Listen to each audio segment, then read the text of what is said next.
There are moments in life when something inside you goes quiet, not from fear, but from knowing.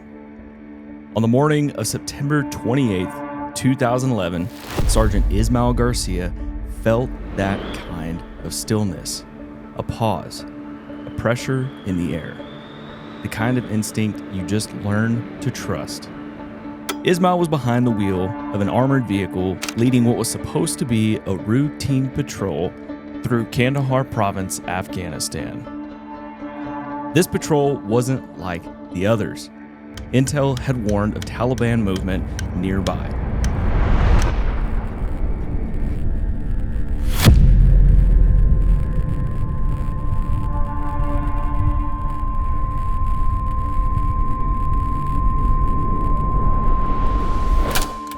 The earth exploded beneath them. Back home, news spread.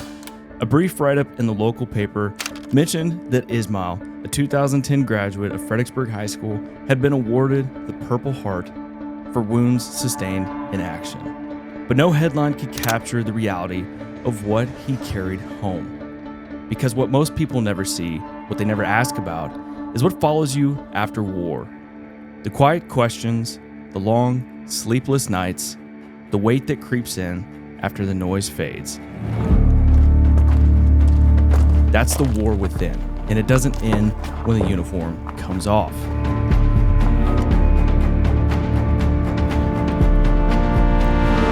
Now, with each draw, pause, and release, Ismael found something deeper, a rhythm, a return, a sacred kind of stillness.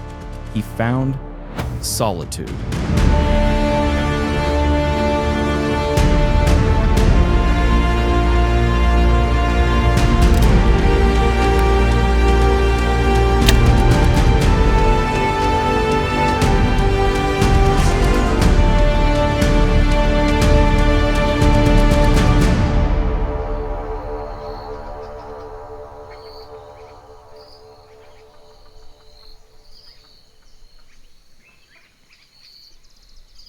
We are in Missouri right now at Indian Hill Outfitters, and we're doing a pretty special hunt this week with a good buddy of mine, Ismael Garcia. And, we grew up together, played football together, and, as life kind of happens, everybody drifts apart, but then one thing that kind of brought us back together is bow hunting. So we got a pretty cool story we're going to tell on Ismael this week and shoot some bows and hopefully put some big bucks down. Let's hit pause and hit rewind just a little bit. Before Afghanistan, before the uniform, Ismael was just my friend. We were kids. We graduated high school together in 2010. He chose service, and I chased track and field and a calling to teach and coach. Life scattered us in different directions. But more than a decade later, after losing touch, we both ran into each other in our hometown by pure chance. Still the same guy and still the same look in his eyes, we picked up like no time had passed. After reconnecting with Ismael and learning more about his story, I knew I had to do something. So I reached out to our friends at Matthews Archery, told them about Ismael, about his journey, about how archery had become a lifeline, and they didn't hesitate. Man, I think you need a new bow. I am shopping around, to be honest, so. Well, I don't think you need to shop, dude, because that right there is yours. Yeah? That's yours. I don't know where you're. That box. Are you serious? Grab that box. Golly, Coop. I appreciate it, dude. Yeah, bro. Golly. Well, Wow. how would you like to go on a 6-day whitetail hunt with me in Missouri this fall? Yeah, I'll say yes, man. To be filmed for a HuntStand original. Yep, I'm down, man. You down? Yep, 100% down. This is, dude, I don't even know. Stoked for the week? Yeah, I'm excited. It's actually, I don't know. I took it as an opportunity of a lifetime, to be honest, because I've never been out at this part of the country, so it should be real fun.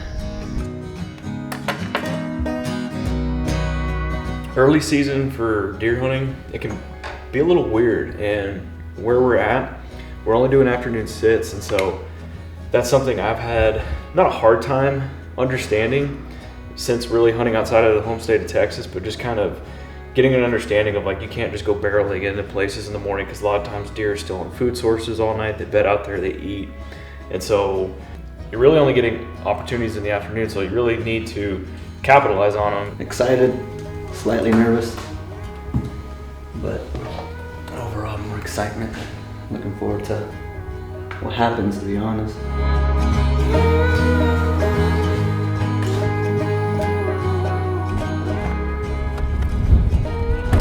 Alright, let's go.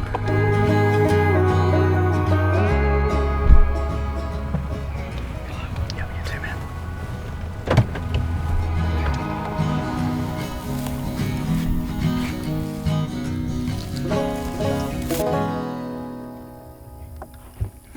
After I got injured in Afghanistan, it was more of like I was dealing with like some physical limitations, a physical battle through the, injuries I sustained from the IED, broken heels and stuff that I had to go get surgery on. But it was also like a mental battle I was dealing with. So at that time, rifles, stuff like that was really something I stayed away from. And my older brother Mario is actually the one that got me into archery. So when I got into that, there was actually like a therapeutic program in the unit I was in. It's called a warrior transition unit, what it was called back then, that actually had like archery. So during that time, I took a couple classes in that, and it was just, I don't know, I think it was something different that I was able to, I guess, find inner peace in putting like my mind kind of together, and like, for example, like focusing on the target and kind of getting back into those fundamentals and stuff like that, focusing on the target, having a proper position whenever you're drawing back and, releasing. And I don't know, I think at that time when I was going through kind of like a struggle at that time, it was satisfying. Like I felt peace.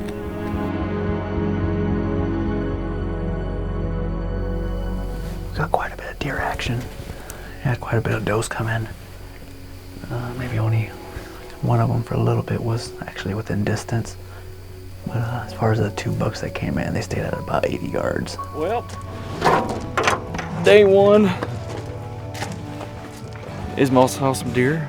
We saw a couple, but the wind got us. Cool front's moving in tonight. We're back at camp, and we're gonna get some grub. Yep, it's time for dinner. Refuel and strategize and figure out a game plan for tomorrow.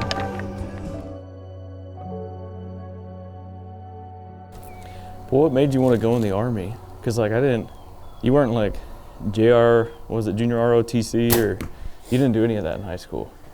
No, it was I had kind of evaluated life at that time. I figured going to college and having to work at the same time and all that, I was like, man, I'm gonna be more in a struggle. I was like, why don't I just go get college paid for, just sacrifice a couple of years. And you went like right after we walked the stage. Yeah, so after we walked the stage in high school, it was 2 weeks later. Like 2 weeks after we graduated? Yeah, like June 20th, I took off to basic training.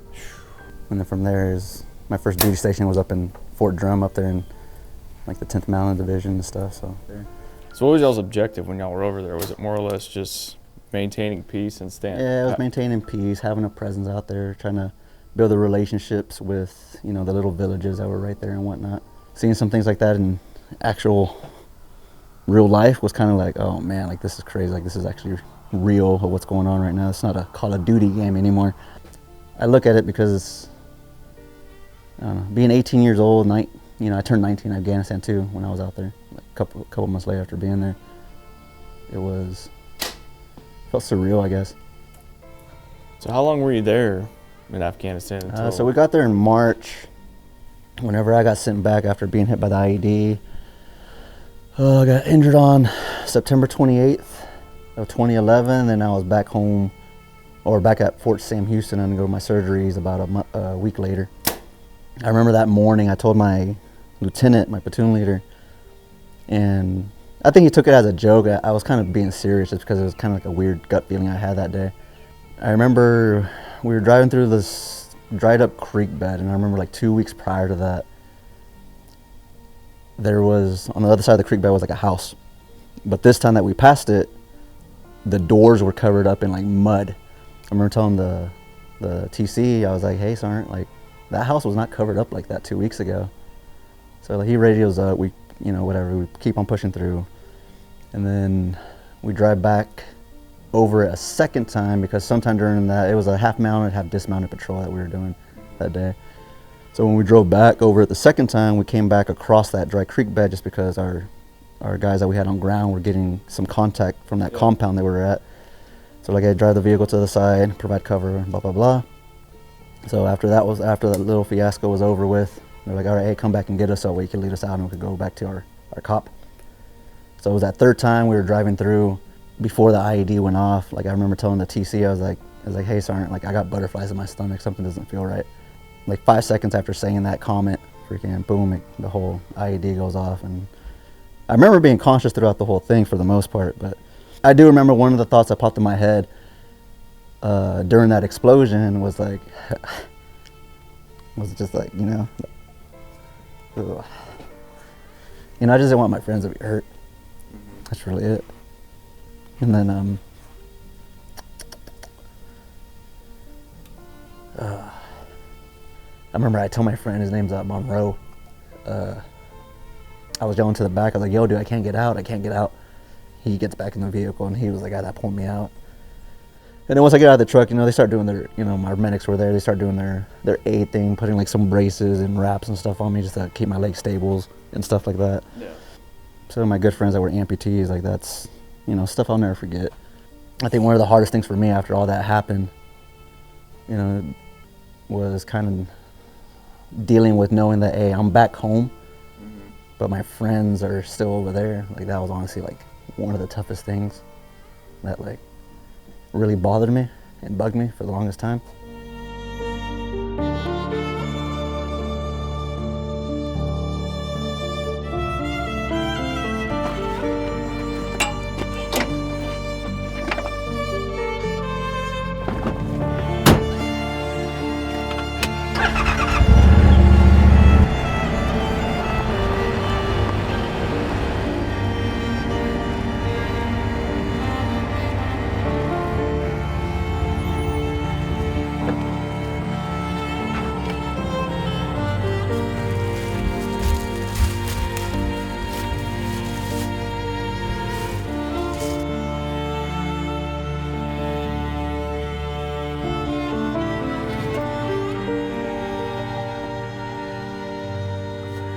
So we're out here on day 2.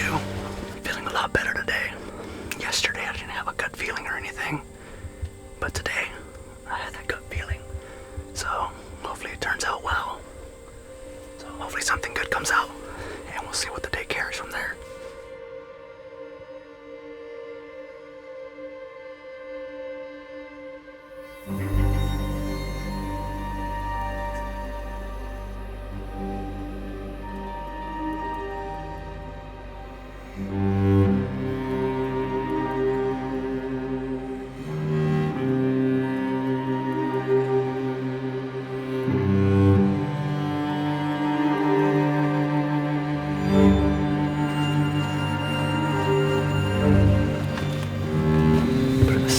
Sweater on, it's getting a little chilly out here.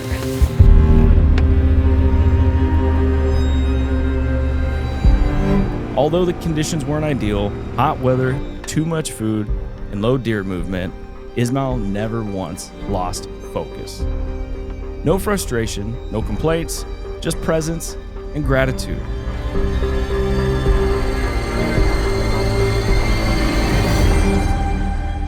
Today we're actually going up into a tree stand, which is more where my comfort level's at, so I've done the majority of my hunting off a tree stand, so looking forward to that.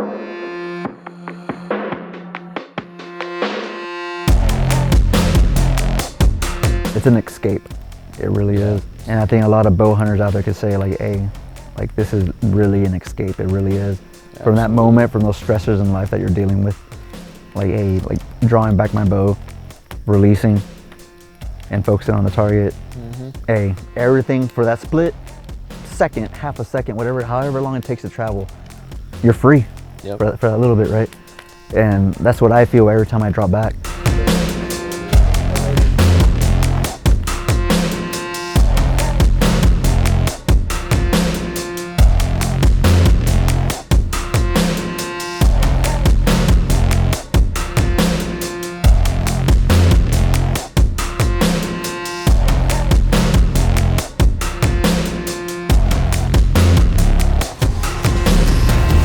Actually, we're granted one more day out here. So we've got tonight, which was originally going to be our last night. So we've got tonight and one more night if needed. If not, we might have a shooter come out tonight for Ismael or myself. So we're just going to go get out tonight. We're going to be in box blinds. It's a hot evening, so we're just going to see if some bucks are moving tonight, what's going to happen, and hopefully get a dead deer. Hopefully. You got this guy in high spirits yet? I got him in high spirits, you know. No, yeah, I already gave my little spill over here, so I told you something was wrong. nothing was You got a good feeling? better than the past couple. Well, why didn't you tell me that? Because I was saving it for this part, like going out. He's got a good feeling, so we're going to go kill a deer.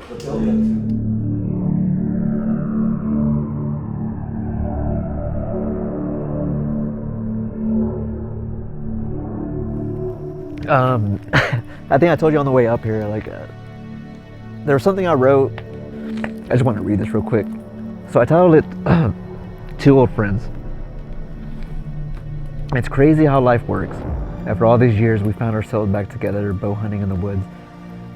I still remember us growing up from kids all the way through high school. But after graduation, we took such different roads. You went off to college as an athlete, chasing the dream, while I enlisted in the Army, heading down a completely different road. Time has flown by fast, and life, with all its responsibilities, made our friendship even stronger after reconnecting. But here we are, somehow back together, side by side again, with bows in hand, the wilderness around us like our old playground, and the memories we've shared still holding strong. Every arrow sent through the air felt like a reminder of all the practice, determination, and patience we both carried between shots. The conversations flowed, talking about everything we've been through, our struggles, our wins, the dreams we chased, and the ones we left behind. Even though we chose different paths, it's funny how much we still have in common. The numerous times we walked back to camp or getting picked up together throughout this hunt, I couldn't help but realize how I got here today. If it wasn't for the IED event that happened to me at the 19 years of age, I don't know if I would still be here in this moment, walking and fighting still. Solitude of the woods, silence of nature, where we discover ourselves bow hunting. Of all things, became the bridge of our past, our present, and maybe even future. This serves as a reminder that some bonds don't break. Though they may bend, they evolve. As the trips come to an end, it's one I always remember and forever appreciate. Our shared passion for bow hunting and archery brought two old friends back together, proving just how strong and enduring an old friendship can simply be brought back together through bow and some arrows. That's it, bro. Bro, you're gonna give me. You got me all too.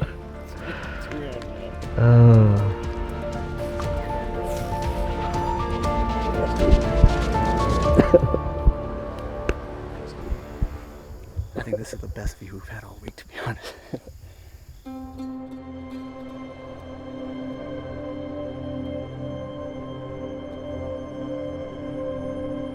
Although we didn't bring home a buck, we brought home something that mattered more. A week of brotherhood, a moment of stillness, and proof that even after life breaks you apart, reconnection is still possible. I can't really say it was a successful hunt. At the end of it all, it's not always about the kill. What I find joy is like the rhythm of the hunt, being able to find my inner peace, enjoying my solitude with the woods and everything like that. At the end of the day, that's really all that matters to me. Been great to get something? Yeah, it would have been. At the same time, I think just being out here in this environment is what makes me feel better, to be honest. Ismael Garcia is more than a soldier. He's a survivor, a husband, a father, a friend, and a man who's walked through fire and still stands with grace. For veterans like him, archery isn't just a pastime. It's a compass, a way forward, a way back to themselves, and a way to reclaim what trauma tries to steal: clarity, peace, and purpose. Because sometimes real healing doesn't happen in therapy rooms. It happens in the hush of a deer blind, in the breath before the release, in the whisper of wind moving through the trees. It's in those quiet moments that you remember you're not alone. Something or someone else walks with you. Call it instinct, call it grace, I call it God. To Ismael, thank you for your courage, for your sacrifice, for your friendship, and for reminding us that the truest strength isn't always loud. Sometimes it lives in still mornings, in open spaces, in shared stories, in solitude, where the world slows down and you finally remember how to breathe again.